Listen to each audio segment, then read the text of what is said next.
Acting? Acting. Hi, I'm Alicia. And I'm Tiana. We're two working actors. We happen to be women. We happen to be Black. Sometimes that matters. And sometimes it doesn't. Either way, we're here to talk about all things acting, from personal experiences to the industry itself, and of course our love of the craft. So join us as we chat with each other, as well as the occasional acting friend, as we talk about all things acting. Hey guys, it's Alicia from Acting with Alicia and T, coming at you with a solo episode today. I just wanted to kind of sit and chat with you guys. Yeah, I have some thoughts. I want to get them off my chest. That sounds so deep. That sounds so much more serious than I meant it to. It's not. It's a podcast about acting. We're chilling. Okay, we're chilling. I have some frosé. It's not frosé. It's rosé. It's a sparkling rosé. It's not very good, but I paid $36 for it, so I will be drinking it. I will be drinking. Thank you. Thank you. But I figured, I'll have a little bit of rosé and chat with you guys, and yeah, we'll see where it goes from there. I don't really have a plan. I mean, I have an idea of like what I'm talking about, obviously, but I figured whatever comes up. Wherever it leads, it leads. I don't do scripts. I'm not very good at them quite yet. It's something I do want to work on, but that day ain't today. That day ain't today. Well, let's see. I guess we'll start with the weekly check-in. I'm chilling, I'm just chilling. I'm not doing anything crazy. I say like this hasn't been the busiest summer ever in terms of like work and like making moves, quote unquote. That sounds cringe as fuck. Um, so right now I'm at my job. We are going through like this transitional period, and it's been interesting because it's kind of been stretching me a little bit and preparing me for like other roles within my job or my company. So that's been an interesting experience. We'll see what happens there. And other than that, yeah, I've just been busy with rehearsal. I had my show not last weekend, but the weekend before. I can't wait to talk to you guys about that one when I am back with T. That's going to be really fun, but that was a good experience. And yeah, I'm still just going to class and hanging with friends. And sorry, thought I saw a spider on my ceiling. It's not. I think it's just a piece of, I don't know. It doesn't matter.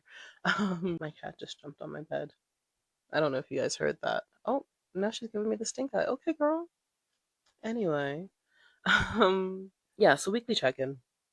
Nothing crazy. It's eclipse season right now. We're in between eclipses. I think the lunar eclipse is tonight, actually, or tomorrow. Exciting stuff. Exciting stuff. I won't get too woo-woo, but just know that like if you're feeling ungrounded or untethered or like you want to crawl out of your skin or crawl into your skin, I don't know. It goes both ways, yin and yang or whatever. Anyway, if you're feeling a little odd, just know that the eclipses are happening and taking place at this point in time. So yeah, that's been my week.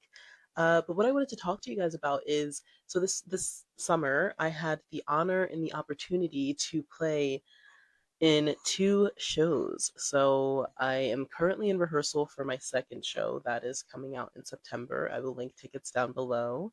But we are, or I'm also doing, I also did my other show, like I mentioned. So I've been rehearsing these two roles all summer. And it's been interesting because they have both been emotional challenges, but for different reasons. So my first role, and I'll get more into it when I come back to talk about it with T, but my first role was a villain role. Like quite literally, I got off the stage and my friend came up to me and she was like, "OMG, girl, not you playing the villain." And I was like, "Girl, tell me about it," literally. And that has been interesting because especially in this sense, it was a role that I would consider very far away from myself. And I've touched on this before in past episodes, but I was playing a mean teacher, and then I also had like a secondary role as this disembodied voice that was just like hurling insults at the main character. Um, drink break. Delicious.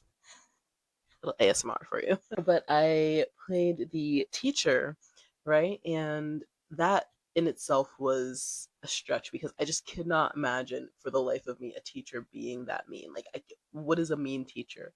That doesn't make sense to me. When you hear stories about people who've had mean teachers, like, I genuinely, it's a child. Why are you being mean to a child? Why are you a teacher? You know the movie Matilda? Growing up watching that, I would like always be so confused by Mrs. Trunchbull. I'm like, why are you a teacher? Why are we even here? Or not a teacher, a principal. Why are we even here if you hate kids? Like, what's going on, right? So to play this teacher who had to be mean and essentially tell this little girl that she was not good enough for her class, hello? It's crazy. So that was interesting. That was a really interesting experience for me. I don't know. It was like I kind of had to approach it in a way that just like I mean, I leaned into the cartoony villain aspect because what was interesting about it is that my scene is taking place inside of a memory. And not only is it a memory, it's a child's memory, but it's being viewed from the perspective of the adult woman who's having the memory. Like a little inception for you, you know? um so I was like in my mind, and that's kind of how I ended up approaching the character in the end, was just like kind of leaning into that, like from that memory, in her memory, in the main character's mind's eye, I am that evil. I am that cruel villain saying these horrible things about how she doesn't belong in her class, right? Like, and how she's not essentially smart enough to be in the class. And like, again, to me, that's a crazy thing to say to a child. But as the character, I had to find truth in that. And my truth was that, yeah, that's what it is. And I want you to feel these words and the impact of these words because I want you to get it through your skull. Like that's kind of how I ended up approaching it. So that was interesting. That was a really interesting experience. I would love to play another villain. I always say like my favorite villain of all time is Cersei. Oh, what a bad woman, and I love her for it. Just unapologetically bad. So I would love the opportunity to play like another villain and just kind of like really stretch those wings, especially because I feel like I'm so the opposite of that. Like I'm not a perfect person, far from being a perfect person. But I try my best to not go out of my way to make anyone feel bad, except when I am on the road, because there's nothing I hate more than a bad driver and ooh, look at me getting out of character just thinking about it. So, you guys, little lore, not lore, personality reveal about me. I have road rage. I have road rage. Now I've tempered it down in my old age. I have tempered it. Okay, I've gotten better. But I really, really, really don't like bad drivers or stupid drivers. Anyway, we're getting a completely off topic. Completely off topic. So it's been fun playing a villain, and kind of on the totally opposite end of the spectrum is this other character that I am currently rehearsing for. And drink break. What is interesting about her is that she is not the villain, she's the victim. So to go from one end of the spectrum all the way to the other has been for sure an interesting experience because I kind of have to switch gears in my brain and like approach it from a different perspective and a different angle, obviously. And especially because like that's what I really really like about this character that I'm playing. Even though she's had like this horrible traumatizing experience happening to her, she's taken it and she transmutes it into something beautiful, and that I really really connect with. I love people, and I pride myself on being this kind of person of people who like can take their pain and make something from it, because life is nothing but pain, but it's what you do with that pain, to me, right? Like that's my philosophy. So I really really love that about this character, and I've really been able to connect with this character through that.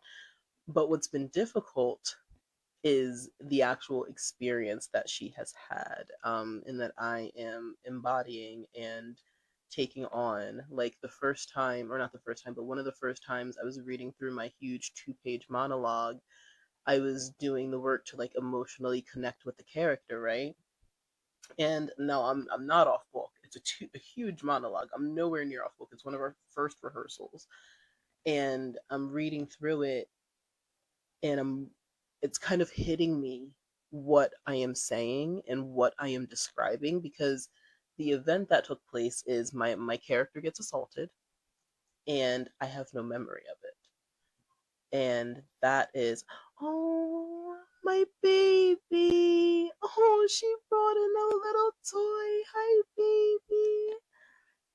Oh my goodness. I wonder if you guys can hear her. Hi. Do you want to say something to the people? I hope I picked that up. Oh, that would be so fun. But yeah, so you distracted me, Starlight. I can't remember what I was talking about. Look at your face. You're so beautiful. I love you. I love my cat. Anyway, um yeah, so it's the character. So she gets assaulted, but she has no memory of it. And she presses charges, and going through this trial knowing you have no memory of the events that took place and having to have it described to you, shown to you, um, witness testimonies as to how they found, like, it was a hard read. It was hard, and one of the first times I was reading through the monologue and describing this, it really it took it out of me, like, completely, like, it hit me because the way I've been approaching this character in particular is that I'm really kind of the Adler method.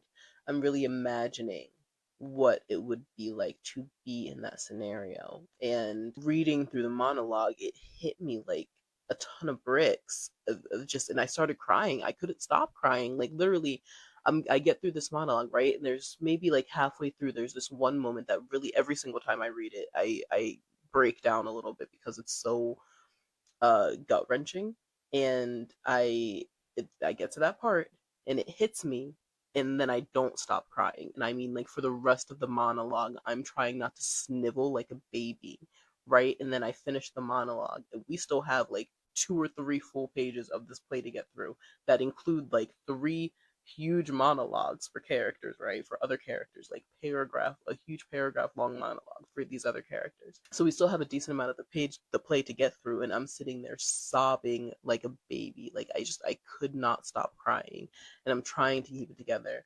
And I, I remember at one point I was like, everyone's going through their monologue again, and it's a dramatic play, so they're giving their monologues the justice that they deserve. But I'm sitting here like thinking to myself, like, oh my god, I can't wait until they're done. Like, when will they be done? Because I just want to, like, I want to leave, like, so I can collect myself because I couldn't stop crying. So I say that to say it's a very heavy character, and it has taken a lot emotionally to connect with this character, and that has been a journey in and of itself. And I wish I had better, like, tips to give you on like how to deal with working with a difficult character, but this is like the first time I'm really experiencing that, so it's been a learning experience for sure. Since then I have managed to find the boundary so that I don't break down like that, because all I could think to myself after that happened, hold on, drink break, all I could think to myself after that happened was like, I can't do that for every single show. We have 4 shows. We have 4 shows. I can't do that for every single show and break down like that. So, like, I have to put up the boundary. So far I've been kind of approaching it from a more angry angle, right? Like, so I'm not quite so traumatized and impacted in like the sense of like I'm crying, but like I'm more so angry that I'm even having to deal with this and do this, and that like my life has been so upended. You know, it's funny. I just saw a tweet today that was like, or was it a TikTok? Oh, it doesn't matter. Something on social media, and they were like, "Oh, your life could change in the blink of an eye." And it was positive. They were like, for the better. But I was like, yeah, but it can go the other way too. And this character, her life was changed in the blink of an eye. And just like kind of approaching that and like really sitting with the weight of that has been an interesting experience. So I have a couple more rehearsals, and then the play is in 3 weeks. Tickets will be linked. I don't know if I already said that, but tickets will be linked below. I can't wait to come back after the show and connect and tell you guys like kind of what the overall experience has been. So yeah, I think that is all I have for you today. I guess we can get into performance of the week. I've been watching some pretty decent stuff this week. I did finally watch The Northman, so I really, really like Robert Eggers. I think he's a phenomenal director. That is a spider. I knew that was a spider. I knew that was a spider on my ceiling. Okay, it wasn't a piece of dust, you guys. It was a spider. It's fine now. It can chill. It's just a little house spider. Yeah. Robert Eggers. The Northman. Oh, I finally watched The Northman. I really like Robert Eggers films. I've watched now. I think I've watched all four of his like major blockbusters. I don't know if he's done anything else. I haven't looked into his filmography like that, but I've seen The Witch, The Lighthouse, The Northman now, and his other movie, Nosferatu. And I'm very excited for Werewolf. Completely unrelated. So I really enjoy his films, and I'm so glad I got to watch The Northman. It's an excellent movie. So good. I wish I got to see that movie in theaters. Could you imagine? It's visually stunning. Watching that on the big screen, I feel like I've been robbed. I feel like I've been robbed. Oh, you know what though? It came out in 2022. Oh, and that was smack dab in the middle of the pandemic. I mean, like things were like starting to open back up, but like you remember the vibes, right? You remember the vibes. Anyway, so that explains that. Well, I'm so sad that I never got to see it in theaters because visually stunning film, stunning, beautiful, well acted. I really liked Alexander Skarsgård's performance. Though at time I felt like he was a little old to be playing the character, but I guess no other actor did it justice. The way he was playing a weird little guy, and I mean this character wasn't a weird little guy, but like he had a weird little guy tendencies a little bit. I mean, it made sense for him. It made sense, and he did really good with he did a really good job with the role. I really also enjoyed Anya Taylor-Joy's performance, and of course Nicole Kidman. Love her down. Oh my goodness, what a dream it would be to work with Nicole Kidman one day. Lord, universe, whomever, if you're listening, goddess, make it happen. Anyway, that being said, I think that is all I have for you guys. I hope you have a great rest of your week, and we'll see you next week. Bye.